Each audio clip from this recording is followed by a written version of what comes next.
Right, dear students, I'll complete today's worksheet with two factors, two graphs, and then the four factors related to evaporation, which I've given you notes for. Okay, and then the worksheet that I've given you, the third worksheet there, has a lot of exercises. Please complete the exercise properly. If you need to print out and do. If not, at least try to fill in the blanks, do it properly. Okay, can I guys clear this out? Now, here, these two graphs, this one is the freezing process of water, this is the boiling process of water here. That means water, distilled water, pure water here. This graph wants to just show you this, like I said, 0 degrees Celsius, water starts freezing. That means, what is the point of this? What is trying to really explain here is what? No. At this point here, this is liquid. In this point here, water is of course liquid.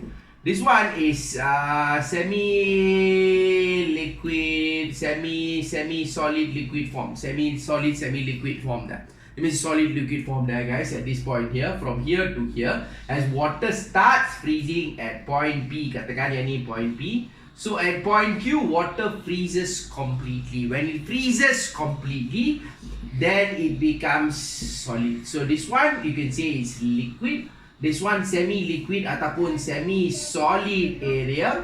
At this point onwards, then it becomes solid. One thing that you must be clear, for freezing process to occur, loss of heat occurs. That means you lose heat, the particles come closer and closer together. That's why from water, then they become solid. From liquid, they become solid. From liquid, they become solid. In this process, the boiling process of water begins at water begins to boil at 100 degrees Celsius. So here, this one is liquid, means this one here will be semi-liquid, semi-steam, semi-gas dan sebagainya lah. Starts off here lah, guys. Water begins to boil. Here water boils completely, begins to boils completely. After that, here becomes steam, is already gas.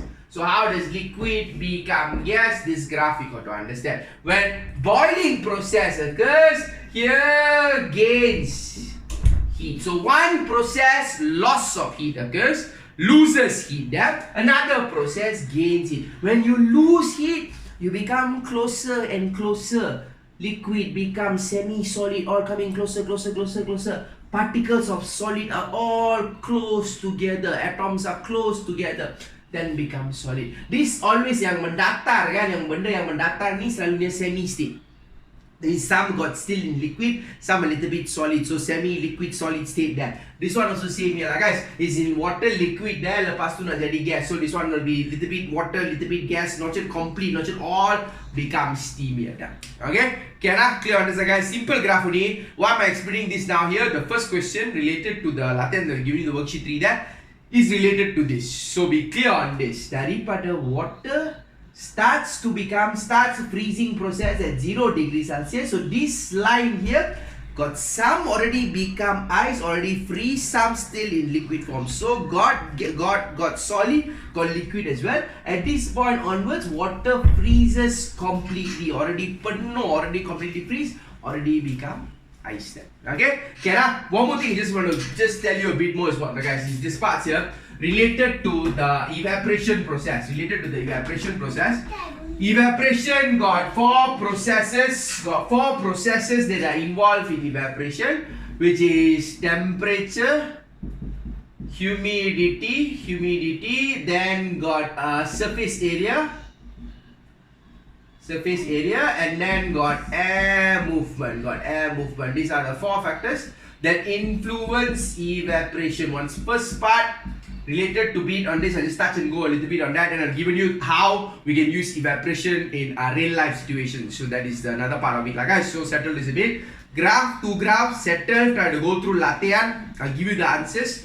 The next worksheet, the discussion of the worksheet, I'll give you the answers as well. Then this related to these four factors there.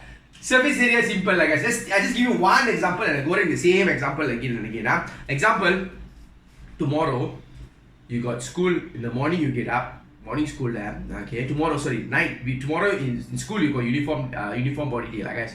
But tonight before going to school, you notice that your uniform is still damp. Okay, it's still damp.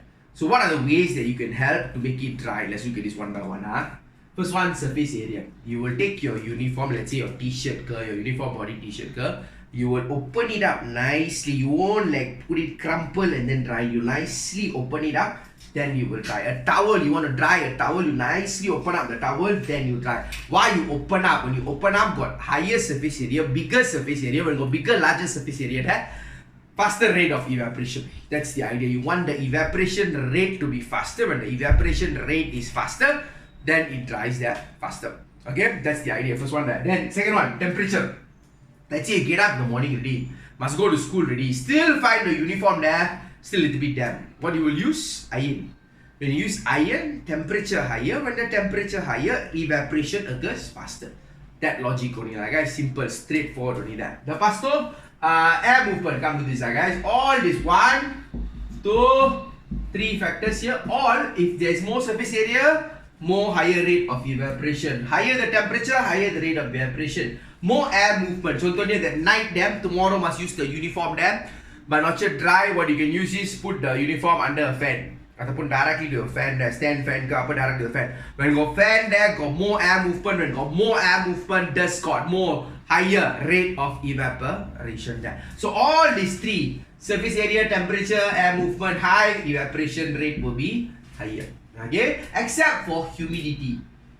You have to dry that uniform. Don't dry the uniform in the bathroom, because bathroom got lot of water vapor. If got lot of water vapor, means got lot of humidity. The higher the rate of humidity, Mithika, can we see go there?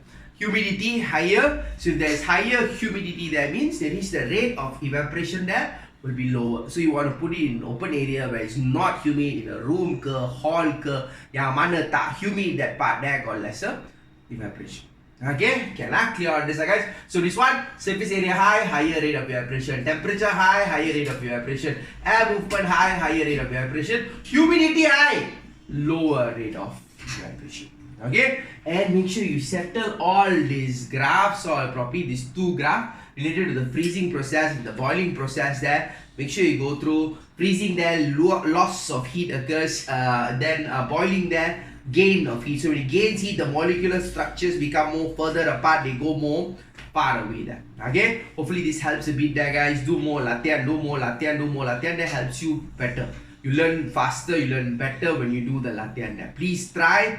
I know I've been telling you this again and again, but latihan is the key, guys. Do a lot of latihan, you will be fine. Okay, take care, stay safe, bye bye.